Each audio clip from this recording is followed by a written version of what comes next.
last month, my daughter kicked a hole in the wall. She was angry. Go ahead and call the caseworker. And I'm like, we're not going to call the caseworker. Like, You don't have a caseworker anymore. You've been adopted for 2 years. But still, that's her go-to thing that we're going to send her away. And it's just something that's deep in there, that's been there since she was a little girl. From the Family Life Podcast Network, this is Family Life Blended. I'm Ron Deal. This podcast brings together timeless wisdom and practical help and hope to blended families and those who love them.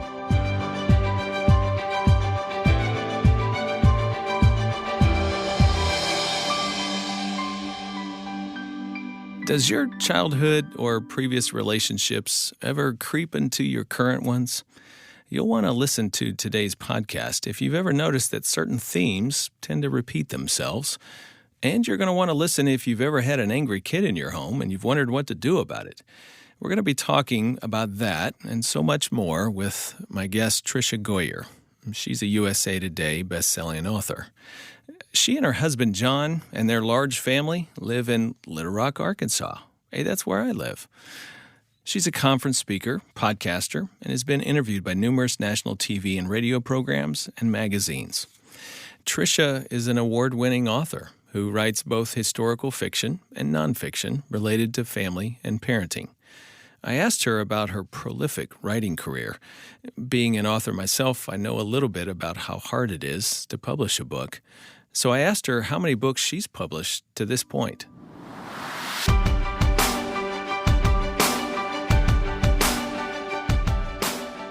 Over 70. I think it's like 72 or 73. I don't know. I'm losing track. Okay, that's amazing that you're losing track because I know every single one of mine. and you've written so much. Like, how do you do that? One author to another. How have you managed to do that? Well, I've always had kids at home, so it's almost like mommy time. Okay. Mommy time. Mommy has to go work now. I get a couple hours by myself in my own little world and get to focus on that for a while instead of the laundry, the kids, the challenges of motherhood. Wow. Now, you just said you've always had kids. You do have a lot of kids. Mm-hmm. Tell us how many. We have 10 kids. Okay. And some of them are adopted, right? Yes. Okay. So I had Corey. I was a teen mom, so I had him in high school.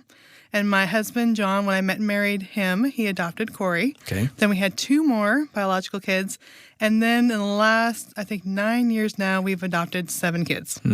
And there's some sibling groups in those 7, Yes. right? So we got the youngest one, we got just from a birth mom. We connected with her through a mutual friend. Then we have a sibling group of 2 from foster care that are now 11 and 8.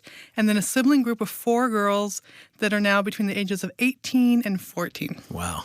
Okay, so that's busy. There's just a lot going on. To say that you've always had kids and you needed mommy time. Yes, I started writing when I was pregnant with my 3rd. So literally I've always had kids at home as I'm balancing the writing, the ministry, and the being a mom. Speaking of writing, back to the genres. You've written historical fiction, devotional books, nonfiction, self-help.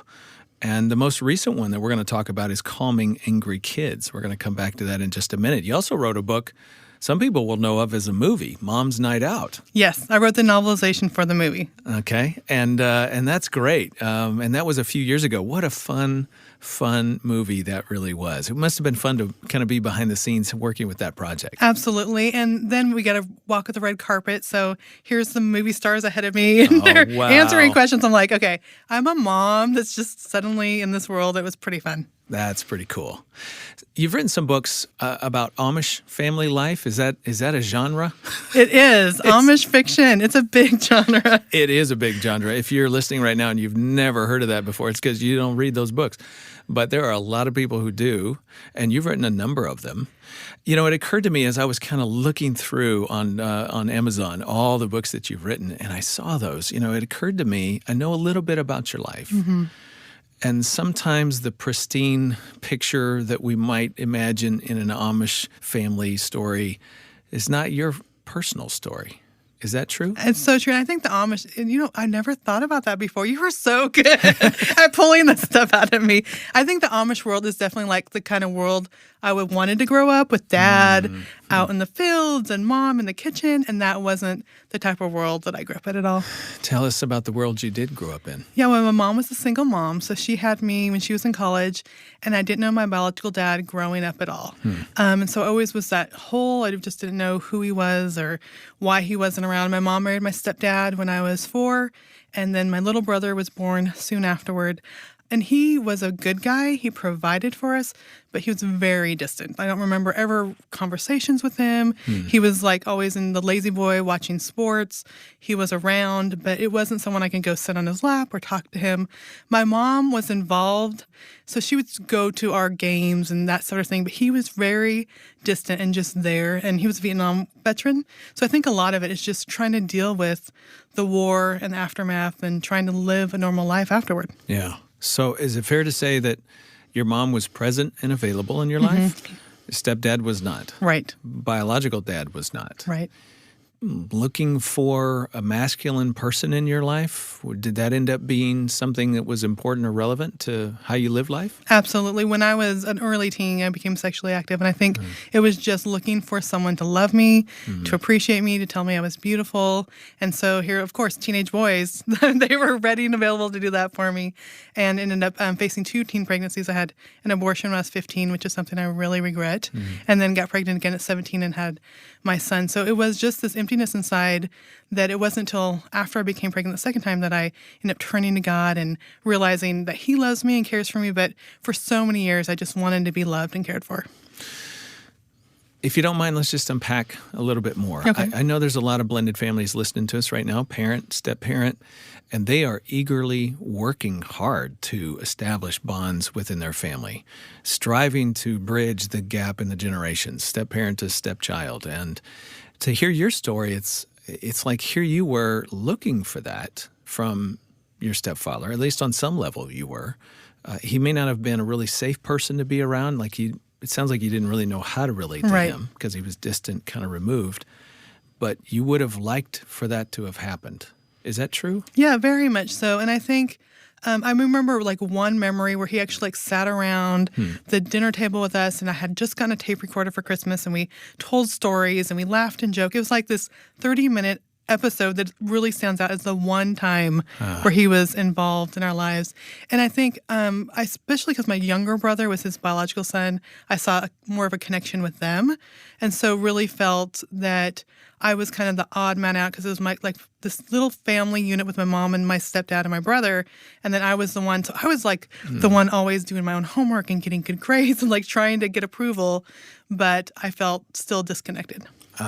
Man, how defeating that must have felt for you as a child. And I think looking back, you could see that. But, when you're just young, you don't know any different. You don't know any different. And I'm thankful that my grandparents were in town, and I spent a lot of time with them. And I felt a lot of love and a lot of care and attention from them. So they were kind of my safe place where I can go and know that I'd be fully accepted by them. Mm-hmm. And somewhere in there, you're still longing for your biological dad? Yeah, and I really never...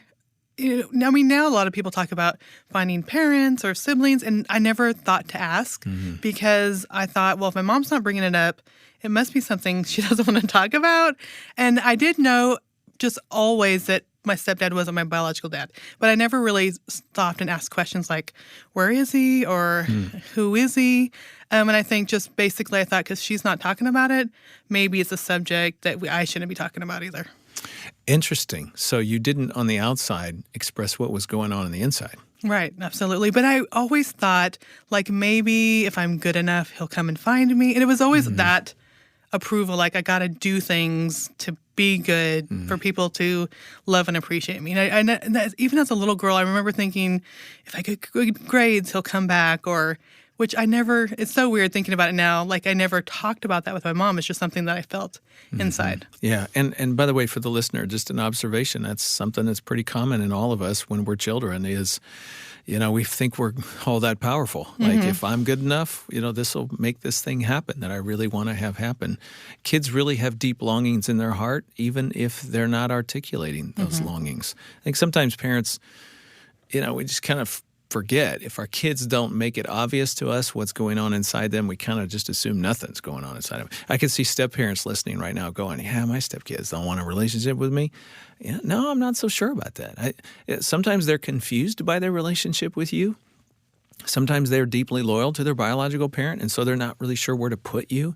But there's some part of them that enjoys you and likes this and wants more of you, but just is not sure what to do with it all. I think that's maybe a takeaway for our listeners. So your journey to find your father, did that continue into adulthood? Yeah, it wasn't until I was in my mid-20s that I finally asked my mom about it. But even as I started writing and I was a mom myself, I thought, okay, I'm going to get a book published and then I'm going to meet my biological dad. Again, even as an adult, I'm thinking I need to be someone before I find this person. And I ended up connecting with him when I was 28 years old. My mom told me his name, and I found him on the internet. Wow. Within like 2 minutes. She called him, and he was super excited to meet me. So we talked on the phone. I thought, this is great. This is perfect. This is what I wanted. And then he said he'd call me the next day, and there was no call. And there was no call. A couple days later, I finally call him back. And he said, well, my wife doesn't want me to have anything to do with you, or she's going to get divorced. So I finally find him, found out I had 4 sisters, which I grew up with my one brother. And then I thought, this is perfect, until I talked to him a couple days later and realized that, again, I'm not important enough for him to make the effort. And he would send Christmas cards, and we ended up going down in his area on vacation and seeing him. But really, for many, many years, there was hardly any contact until one of my sisters found out about me and kept asking about it. And then finally, we were able to connect. And I have a good relationship with my sisters, which is cool. Wow. I mean, what build up and then disappointment, and build up and disappointment. And where do you put that? If you don't mind me asking, where do you put that in your heart? You know, when I first found him, it was like, okay, this is exactly what I wanted. Like, he was excited about me. There was no question. He was just eager to meet me. And then that disappointment is like, okay, again, I'm not good enough for you to fight for me. And I thought, come on, get a backbone. Tell your wife, this is my daughter. I want a relationship with her. So again, it was that kind of the feelings of the little kid inside coming back around, like, okay, fight for me. Yeah. Right. Like, I'm valuable. He's interested in me. Right. No, I'm not valuable. But then I realized, like, it didn't matter that if I had a book published. It wasn't important.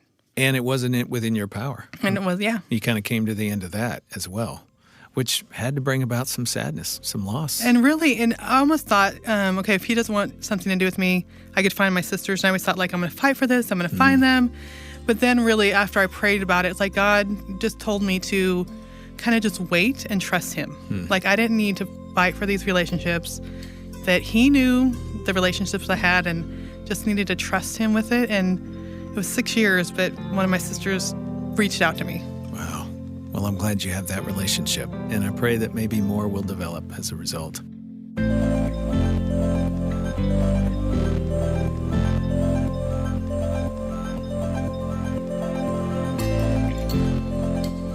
Tricia, last fall at the Summit on Step Family Ministry, you were gracious enough to join a panel of people talking about growing up in a blended family. And kind of behind the scenes, I remember you making a comment that gave me the impression that that journey kind of opened up some stuff for you. It allowed you to talk about a part of your life that you don't normally get to when you're speaking at conferences or perhaps even writing books. Talk around that. Just share with us, what has that done for you to be able to talk about growing up in a blended family? Absolutely. Well, when we first connected, I thought, okay, we have all these adopted kids. That's what Ron wants to talk about. But then it's like, oh, wait, I'm from a blended family. And it was like, I never really thought about that much before and how much it impacted my life. So really, at that conference was the first time I started talking about my own experiences as a child, growing up with a stepdad, feeling alone and even abandoned, I guess, in my own family. So that was the first time I was able to talk about it and share about it. And I think part of it, too, because my mom, my stepdad, my biological dad, they're all still alive out there. And it's always like, I don't want to say anything that's going to hurt them. Sure. Yeah. Out of respect for them and Absolutely. honoring them. And I think that's very praiseworthy that you would have that kind of attitude. But at the same time, there is another side to that, and that's your experience of growing up in all of that. By the way, I just can't help but make the observation that your backstory of longing to be valued looking for relationships within your blended family, not really knowing where that was coming from, not finding your dad, all that kind of stuff, feeling abandoned, to use your word. You have, as an adult, worked really hard to help kids who have been abandoned. Mm-hmm. You've adopted 7 kids that have had tough situations in their life. It's almost like you're trying to undo for them what was never undone for you. I think when we set up for adoption, I never would have thought about it that way. But when I'm holding a child in my arms and they are crying because their biological parent isn't there, and I've shared with all my kids that we've adopted about my family and my stepdad and feeling the same way, that there is some longing to make them feel loved and appreciated and part of our family, even though they didn't come to us as biological children. But I want them to feel like they are 100% ours and we care for them and love them and accept them just as they are. You know, I got to say, one of the things I think is great about what God does in our lives is he helps us redeem in the next generation things that we couldn't redeem in a previous generation or in our own lives, that we can pour into others and give them what we didn't get. It's kind of like the worst part of us becomes the best part of us when God gets a hold of it, and you're doing that. And I just want to say thank you. Thank you.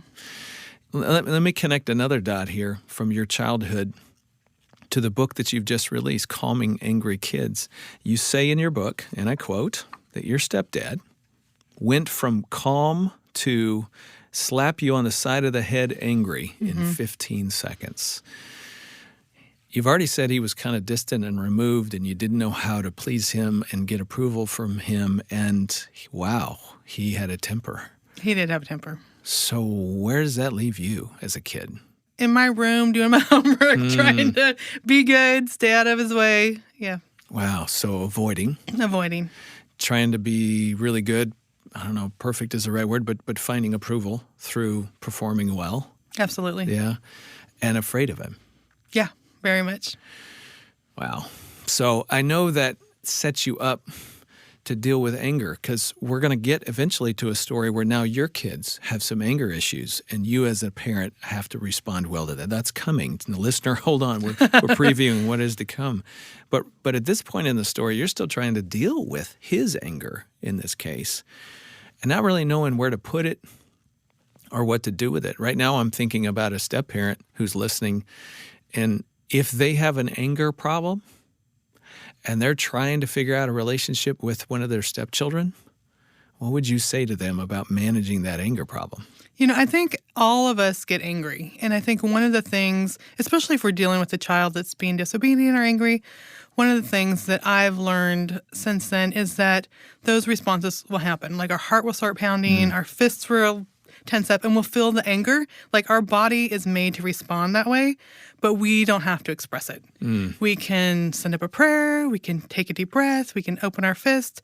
We don't have to express that anger. And I never thought I had an anger problem. I was always like the really chill mom until I had these angry kids in my face. And then I found my voice raising and my, you get back here. And it was that I learned, like, I don't have to express that anger myself. I don't have to yell at them. I can act in a calm way. And when I act in a calm way, then I can model for them what it looks like to be angry and to respond in calmness. I really appreciated in your book you talking about that it came full circle. You found yourself as an adult beginning to have some anger problems. You never thought you'd be there, but all of a sudden, all this stuff that was modeled for you that you saw just kind of came out of you. And I think that's pretty common. And, I guess what I hear you saying is, yes, it happens, and we are responsible to try to learn how not to respond that way. Absolutely. And I think before with my biological kids, we raised them. We had a loving home. We weren't angry. They didn't respond in anger. So I never had to be tested in the area until I had someone in my face pushing all my buttons. Yeah. And then it's like all of a sudden it's like, okay, this is the real test. This is how do I respond to this teenager when she turns and says, whatever, or I'm running away, or all these types of things. It's like I can't control them with my body physically. I can't control them with my words. I can't talk her into obeying. And so I'd find my voice raising and raising and raising. And I realized that doesn't control them either. So, Oh, that's good. So pushed your buttons. I heard you say that. What kind of buttons is that for you? oh, they would, they would say stuff like, you love your other kids more, or you were just adopting us to get attention. And I'm like, really, I wouldn't be going through all this just to get attention, or you just want to write a book about us. And I'm like, well, eventually I probably will write a book about you. At least you're honest. Yeah. But yeah, that's not the sole purpose. And by the way, those little guilt trips that kids throw at us, those are pretty common. They are. And I think there's some real parallels here. Yes, I know your situation for our listener. Tricia's situation is adopted kids, but it can be similar with biological kids, your own children, and stepchildren. Sometimes they don't always perceive well our motivations. And here they were accusing you of having, selfish motivations. And you're going, yeah, no. I'm pure in heart. Like, I don't know why you can't see that. But that hits your buttons, and that would set you off, and you would find yourself getting angry. Yeah, and I think with them, they had so many people in their past who said, I love you, I'm not going to abandon you. They had a failed adoption right before us. They had their biological parents who said, I promise I'll get better. I'm going to come back. You're going to come home with me. So for me to say, I promise you're in our forever family. We're never going to hurt you. It's like they've heard this 100 times from all these different people. And suddenly, and I really, looking back now, and we've gone to therapy, which has been wonderful for all of us, they were just wanting to be bad enough so that we would finally let them go back to foster care so they didn't have to put down that wall. I think that wall was around their hearts, and they were afraid to lower the wall. They were afraid to be vulnerable. They were afraid to let us in. And so they're just going to push and push and push to push us out of the way so we'd send them back. That is so important for our listeners. That is a huge takeaway. Sometimes kids have a wall built up that has very little to do with you. Mm-hmm. It has to do with their past and their pain. And what triggers that pain then comes out on you, and you get blamed for that. But it's about them self-protecting. It is. And, it's just like adults. I mean, we can all relate to that. We did in another podcast, we talked about betrayal and deception and how that as adults creates in us a distrust towards our spouse, for example, or a previous spouse. And now it's lingering into this new relationship. And now I have a hard time trusting you with me. Well, I think kids are exactly the same, don't you? Yeah. And even I thought, okay, once the adoption's finalized, they're going to be okay. Like they're that'll going to know. seal the deal. And even, as soon as last month, my daughter kicked a hole in the wall. She was angry. Go ahead and call the caseworker. And I'm like, we're not going to call the caseworker. You don't have a caseworker anymore. You've been adopted for 2 years. But still, that's her go-to thing that we're going to send her away. And it's just something that we're trying to work on. We're trying to, read God's word and pray with her about. But it's something that's deep in there, that's been there since she was a little girl. Yeah. And, man, that is so important because I think all of us struggle with, is God going to send me away? Well, I sinned again. He's got to be getting tired of this. I have those thoughts. Yeah. I don't know about you, but I think it's fairly easy for us to have that same sort of fear about even how we relate to God. Of course they would assume that everybody else sends me away. This is the story of my life. You're going to do the same thing. Yeah, that's so good. And I think even after I adopted kids, I was still trying to keep the house perfectly clean and having well-behaved kids. And they'd act out someplace. I didn't want to explain myself because I didn't want to look like a bad mom. I remember one day in the laundry room just being so overwhelmed because we've added 7 kids. That's a lot of laundry. That's a lot of work. Wow. And just being like, I can't keep up. And I felt God, his still small voice saying, I love you just as much as if you have a pile of laundry, as if you kept this house perfectly clean. I'm like, okay. It was almost that continual reminder to me, I don't have to perform, I don't have to be perfect. Even with these kids, I'm going to mess up, and I have messed up. But God still loves me. Isn't that ironic that you're kind of having the same thoughts about God and your relationship that they're having with you and your relationship with you? Yeah. And I'll share that with them. I have these feelings too, and I want to perform, and this is what I've had God telling me. And I think, especially with the older girls, I'm able to have those conversations with them more and more, and they're able to talk to me about, I had a really bad dream last night that you and Daddy dropped us off at the DHS office. And they're still struggling with that, but we have at least those conversations now where we could talk about that. Okay, wait a minute, because I think there's a real tool in there. you get vulnerable about your fears, concerns, worries, stuff going on between you and God as a way of articulating to them what? Like, hey, mom's not perfect either. Absolutely. And that opens them up to be vulnerable with you and their fears and concerns, even as it relates to you. It's easy to talk about my fear as it relates to somebody else not in the room. But, Mom, this is about you and me, and they're even sharing those with you. Yeah.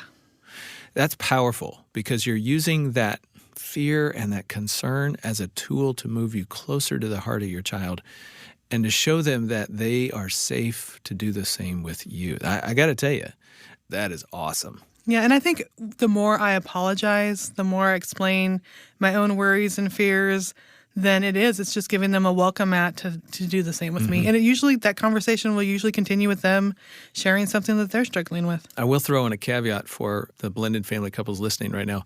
Try this. I think in general, it's a good strategy. You be vulnerable first. It kind of helps kids later be vulnerable with you. They may not do it immediately. It may take them quite a bit of time depending upon how big their walls are and how thick they are.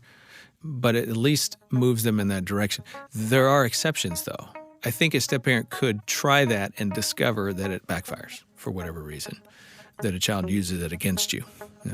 Shares something to the other household, for example, and just tries to, create difficulty. So please hear that with a try it and see kind of suggestion along with it. But I think in general, the principle is really true. When we go first, it makes it easier for them to follow.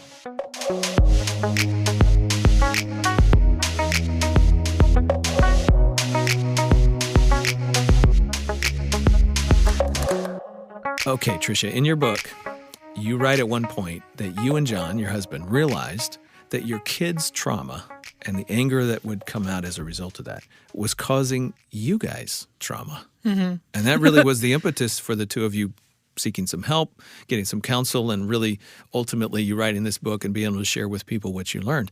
But talk to me about that for a minute. Like, their trauma is creating trauma for us. That's not what you signed on for. No, and I mean, there would be times I would be crying because someone just yell at me, and it's like I'm an adult here, but still those feelings of I'm just trying to love you, like I'm just trying to help you here, and then you're turning on me, and they would team up, and I think I'd try to discipline one, and then all of a sudden other sisters would jump into her side, and it's like, I can't win here. What is going on? Coalition against you. Yeah, but I'm so thankful that John always 100% was there to stand beside me and to back me up and to never let them, make me look bad. He would always be there for me and listen to me and support me, which really helped a lot. Okay, so looking back, what do you think their anger was about? The kids. What was their anger about? I think their anger was about fear of letting their wall down and being abandoned. Okay. Wow, two biggies right there. Yep. Being abandoned again, the key word again for them, because it's happened already over and over again. And then letting that wall down and being vulnerable and taking the risk of being hurt again. Absolutely. Yeah. Okay, and so when they would get angry, that would trigger in you some anger as well. What kind of reactions did you and John have? At one point in the book, you talk about how that hurt your emotional bond with them. You found yourself getting angry. You felt guilty on behalf of your biological kids who were kind of getting lost in the mix. There is so much going on there. And I think also when you bring a child in and you think, okay, my love's going to fix everything, and it doesn't fix anything, suddenly there's this wall that even went up between me and that child. And especially the child that would act out more angry towards me, that would say things towards me. Every time she'd come in the room, I'd feel myself like prickle up. And I felt that wall coming up. I just had to take it before God and just pour out all my feelings, all my emotions, and how I felt about it, that I wasn't hiding it from him anyway, but just getting it out there. I wrote it in a journal, put it out there, and just said, God, show me how to love her in a way that you do. And he really just made my heart tender towards her. It had to be this almost supernatural way that was like, I would say, she's so rude to me and she pushes me away and, she talks to me disrespectfully, and over again, I just felt him saying, like, look what she's gone through. Wow. Like, she's been turned away. She's been abandoned. And pretty soon, that after prayer and crying before God, when she came downstairs that morning, I just felt this love for her that I hadn't experienced before. And it really was just me being real with God, like, this is a really hard kid to love right now. And him, like, just giving me the peace that I can love her through him. that I didn't have to try to foster this love on my own. How transformative that moment must have been to try to see her through his eyes. Absolutely. And let go of how you were feeling about it.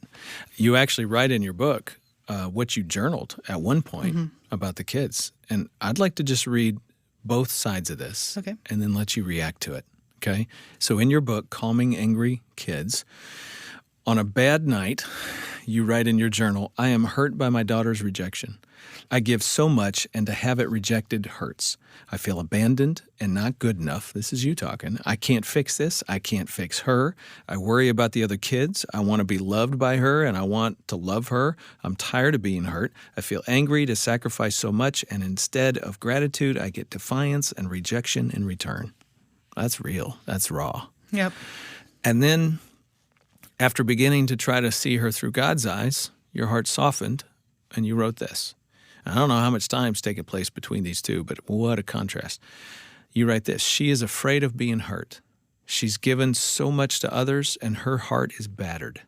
She has been abandoned. She's been told she's not good enough. She couldn't fix anything about her family or where she lived. She wants to love me and be loved by me, but she's afraid. No matter what she gets, she's scared it will be taken away. She wants to reject me before she is rejected. Talk about what happened in you between A and B. A lot of crying. And then it was like 4 o'clock in the morning, sitting on the couch, feeling like I don't know what to do here. I don't know what to do with her. I don't know how I'm going to deal with the day. I mean, every day was conflict. Every day was some type of getting rejected, some kind of her saying something to me. And so really it was just pouring out to God. And then it was just sitting there with my Bible, asking him to change me, to be able to love her. And it was probably a couple hours time of crying and praying. And then I started looking at what I was saying through how God saw her as this little girl. I mean, she was 5 years old when she was first put into foster care. She was 11 years old when we first met her. That's a lot of years and a lot of rejection. And even with the biological parents, a lot of rejection as a little girl. So, Wow. And so that heart shift took place for you. And I think that probably set the tone for you then to learn some practical things about managing your anger and responding to kids about their anger. So let's just get practical for a minute. Okay. Here's some things that you feel like you had to learn. You talk about understanding the brain and strong emotional reactions, and then dealing with your own anger and trying to manage how you respond and calming down as being a vital part of that. Do you mind just talking around those real quick? Yeah, absolutely. Well, when one thing the therapist helped me with is when kids are emotional, their thinking brain is turned off. So I would be trying to explain the right way to act, and we shouldn't act this way, and this is how you're making me feel, which is not even getting through at all. So realizing I need to give them time to calm down, and they would be trying to go to their room, going to separate, and I'd be like following, no, you need to respect me. We need to talk about this. And realizing they do need time to calm down. And afterwards, we could talk about it. And I think so many times we want to solve it in the moment. Sometimes it'd be the next day where I felt like we had a good enough relationship where we could talk about what happened yesterday. We didn't need to solve everything even that day, but we can put it off when we're both in a better state of mind to talk about what happened. So you're doing them a favor by giving them some space to calm down.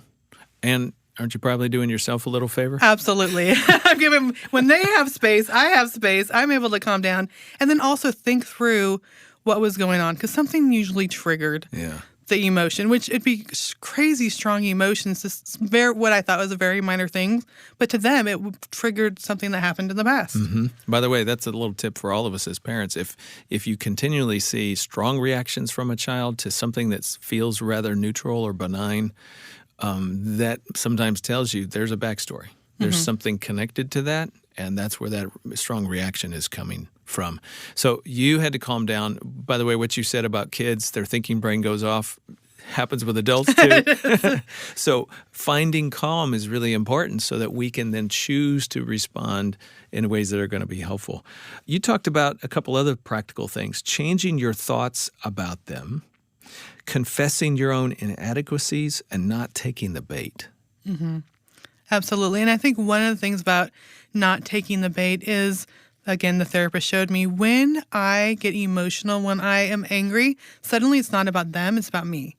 So they may be doing something wrong. They may have just hit their sibling and I'm trying to discipline them.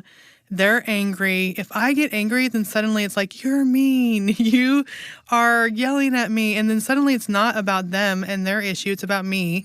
And then I have to go apologize later. And again, it's not about their issue. And so really, the therapist said, when you stay calm, you win. And so I'll tell myself that in my mind. I'm like, when you stay calm, you win. When you stay calm, you win. And so, and then also giving them the skills to be able to calm down and teaching them ahead of time, like, go to your room. We had this little bag that had bubbles and a stress ball and this is things. And this is ahead of time. You teach them this is what you use to calm down. So I know they're going to the room. They're calming down. I have some space. I calm down. And I'm not saying anything I'll regret that I'll need to apologize later. And it just works better for all of us. It's great that you're coaching them on how to self-calm because we can't be around them forever. They do have to learn that skill so that they can grow up and manage themselves a little bit better as well. What an interesting thing, taking the bait. I'm thinking of a step-parent who's listening right now going, I take the bait all the time. Like, I get to be the enemy just because I get hooked by those guilt trips, by that stuff that my stepchild throws at me or sends indirectly through my spouse, their parent, and then it comes to me, and then all of a sudden I'm the one who's acting out of line, and the child is kind of off the hook of having to be responsible for their part of the equation. So yeah, not taking the bait ultimately puts you in more of a position of authority with the child. Another thing too is when I'm yelling or saying things that are not appropriate, I mean, saying, acting out, then all of a sudden they become a victim. And that's one of the things the therapist says is the child feels comfortable as a victim because she's been a victim or he's been a victim a lot. And if you don't break the cycle, they're going to find people for the rest of their lives to be victims to. And I thought, okay, we need to stop. We need to make them not a victim in our home. Right, exactly. One of the other things you write about is ignoring the behavior. Okay, and I'm just going to throw an objection and play devil's advocate right on the outset of this and go, okay, wait a minute. When they get out of line, acting disrespectful, they're calling me names, whatever it is that they're doing, anger outbursts, hurt sibling, taking it out on somebody, it's unfair, taking it out on me, whatever that is. I've heard a lot of stepdads go, I can take a little disrespect, but when my stepchild starts disrespecting their mother, that's when I'm like totally getting up in their face. How do you ignore the behavior when it rises up something strong within you? Well, we have a story that goes with this. So we had one child in particular that every night at bedtime, she would bring something up. She would act out. It was like all the other kids were going to bed, and we'd spend the next hour dealing with this child, dealing with what she just said, dealing with how she acted. And so I ended up talking to the therapist, and they're saying, well, she's getting a lot of individual attention from both you and your husband every night. She gets a whole hour of your time as you sit down and deal with this with her. And so the therapist says when she acts out, whatever it is, completely ignore it. And so John and I were in the kitchen, and you can see into the living room from our kitchen, and she starts acting up. I don't even remember what. It'd be the littlest things that she would just get angry about, and we'd have to deal with. And so that night, we just sat talking to each other, pretending like she wasn't even there. So pretty soon, she's not getting the attention. We're talking about, what should we do for dinner tomorrow? And how was your day at work? Just talking to each other. So then she goes and gets a lighter and starts lighting all the candles in the house. And she's like, what if I drop this? The house will catch on fire. Can you get the other kids out? We're completely pretending like it's not happening.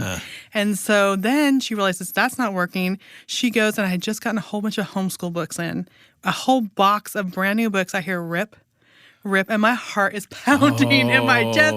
I'm like, I tell my husband, I can't do this. She's I can't do this. escalating She's her- escalating her behavior. Trying to pull you in. Right, trying to pull me in. So finally, we just like, well, we're going to bed. We just leave her, don't even look into the room where she's at. She's in the dining room at this point. Go to bed, and we're in the other side of the room, just like listening to see what's going on. Panic. Do we call the police now? Right, The fire department? after a couple of minutes, we hear her stomping upstairs because that didn't work either. And the next day, I went in. She'd been actually ripping up binder paper. She had actually ripped up the homeschool books, but she made it sound like she's like, science book, rip. She never did that again. The next night, when it was time to go to bed, she went up to bed.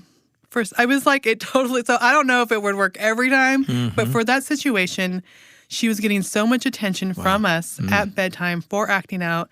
when we finally didn't give her that attention, then she's like, okay, that didn't work. And she just went to bed. One of the things to couple along with this, if you're listening and you're going, all right, I need to give that a try, is as soon as you can compliment something, as soon as you can move in with attention around something that's going well. And sometimes it's just the absence of a negative. Right. It's like, I noticed you didn't pick on your sister tonight before bedtime. What's that all about? That's pretty cool. Thank you for doing that.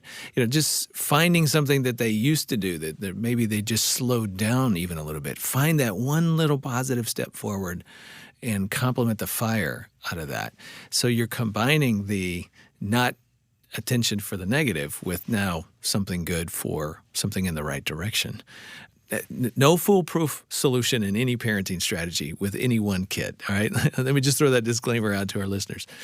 But it's worth a shot. That's a really good one. And it's amazing as soon as you start complimenting one kid, the other kids are like, what can I do? I know. I'm going to go get my pajamas on too. I'm going to brush my teeth too. They're like all running to get that compliment. So I'm like, wow, our words are powerful. Yep, they really are. Even for us as adults, we love hearing encouraging words and being built up with all of that. Okay, so let's just come full circle as we kind of land the plane a little bit. So you grew up in a blended family, looking for something you didn't get, found yourself kind of moving towards boys in your teen years, pregnancy a couple of times.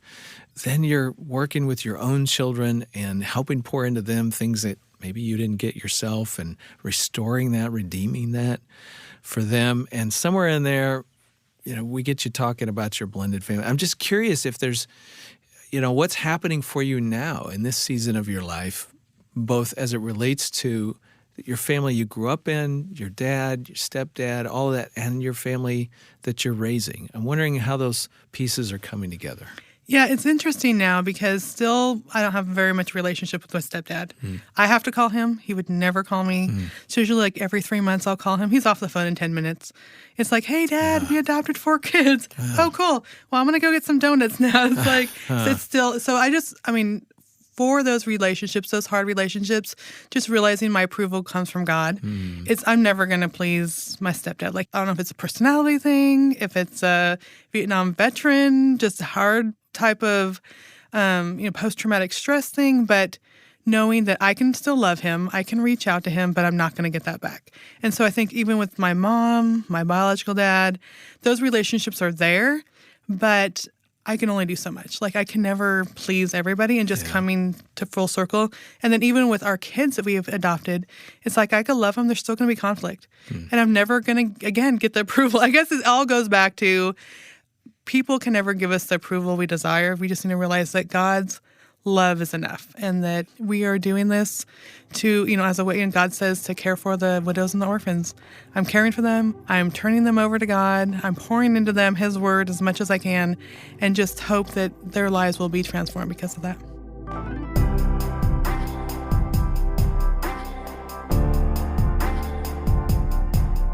You've been listening to my conversation with Tricia Goyer. I'm Ron Deal, and this is Family Life Blended. Tricia's complex family brought her yet another surprise recently. I'll let her tell you about that in just a minute. There were so many things in Tricia's book that we did not get to talk about. For example, she made this statement: "It's amazing how kids push us away when they really want us to hold them close." Even adults do this. I think we can all relate to it in one form or fashion. We get angry and critical sometimes at someone we wish we had more of in our lives. And kids do this too. Now, you have to remember this. When you're on the receiving end of that push away, and step-parents especially can feel the venom, but they don't have the internal assurance that the child really loves them. And then there's something else. And let's be honest about this. Sometimes when kids push step-parents away, they really don't want you holding them close. So how do you know the difference? Well, to be honest, you probably won't. So here's what you have to do. You have to act as if they really want you to stick around. In other words, be politely stubborn. Look past their anger and stick around long enough to get to the softer side of them that really does want you around. If you'd like more information about our guest, you can find it in our show notes at familylife.com/podcasts. I do want you to know that we really enjoy hearing from you. Feedback is always welcome, as well as positive online reviews. Very appreciated. If you haven't subscribed to this podcast yet, you can do so wherever you download your podcasts. Just search Family Life Blended, Family Life being one word, Family Life Blended with Ron Deal. And remember to look at our show notes for links to additional resources. You can also learn about our other podcasts on the Family Life Podcast Network. Check it out at the Family Life Blended page at familylife.com/podcasts.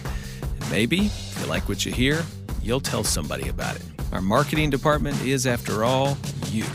So think of a couple of friends or family members that you could share this podcast with, or post something on social media. We would appreciate it. We are committed to providing excellent resources for you and your family. There's some big releases I want to tell you about. We just released the 10th anniversary edition of my video curriculum, The Smart Step Family. This is an 8-session study, great for small groups or a DIY enrichment program for your marriage and your family. It's available on Right Now Media and at FamilyLife.com. In addition, this month I'm releasing book number 10 in the Smart Step Family series from Bethany House Publishers. Along with my co-authors Greg Pettis and David Edwards, we're releasing the Smart Step Family Guide to Financial Planning, Money Management Before and After You Blend a Family. Now, I got to tell you, I think this is a must-have resource for families because we integrate our combined experiences in family relationships with day-to-day money manners and estate planning. Money divides a lot of blended families. We want to help you finance togetherness. And for you ministry leaders, join us at the next Summit on Step Family Ministry, October 24 and 25 in Chesapeake, Virginia. This is a live 2-day ministry equipping event for lay leaders, couples, pastors, anybody trying to facilitate ministry within a local church. If you're new to Step Family Ministry, you'll learn the basics. And if you got a ministry up and running, we'll help you network with others and learn about the latest resources. That's coming up in October, the 24th and 25th, 2019. Learn more at summitonstepfamilies.com. You know, blended families are full of surprises. When I was talking with Tricia, she had recently discovered another one in her family. My blended family is getting all mixed up in this blender. So just a couple months ago, we found out that we have a biological brother, too. My 4 sisters and I. After my biological dad got my mom pregnant, he got another woman pregnant, and now we have a brother. So he's coming to visit in a couple months and meet our family. He grew up as a only child, so now he has 5 sisters. Wow. So and you haven't met him yet? We've talked, but we have not met in person. Not face-to-face. Not face-to-face. You know, step families have some interesting journeys, twists and turns sometimes, and you certainly have yet another one. And you navigate this, and you're managing it, and you're walking with God and letting Him be the reassurance about who you are. And I think that's what's empowering your ability to deal with the unknown and at the same time to be a mom to kids who need a mom.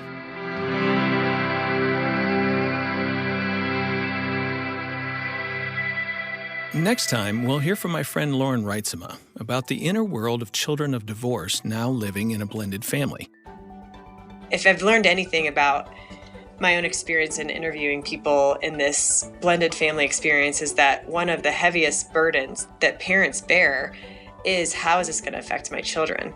It's not approached with insensitivity. It's not approached with a selfish, caustic kind of a posture, but rather a tender, how do I help? That's author Lauren Reitzema next time on Family Life Blended.